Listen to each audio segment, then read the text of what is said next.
हरमाट करीब एक छोटा सा समुद्री जानवर है। ये बहुत दिलचस्प होता है। क्या आप जानते हैं कि ये अपना घर खुद नहीं बनाता? हरमाट करीब समंदर के किनारे रहते हैं।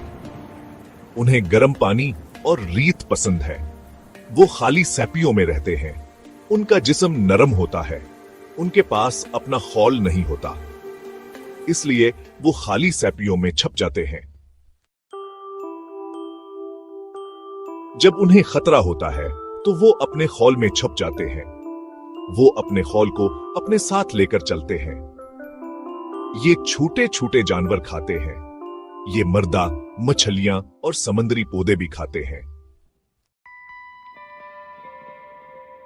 जब हरमाट करीब बड़ा हो जाता है तो उसे बड़ा घर चाहिए होता है। वो खाली सैपी तलाश करता है और उसमें चला जाता है। हरमाट करीब हमारे माहौल के लिए बहुत जरूरी है। वो समंदर को साफ रखते हैं। हमें उनको और उनके घरों को महफूज रखना चाहिए।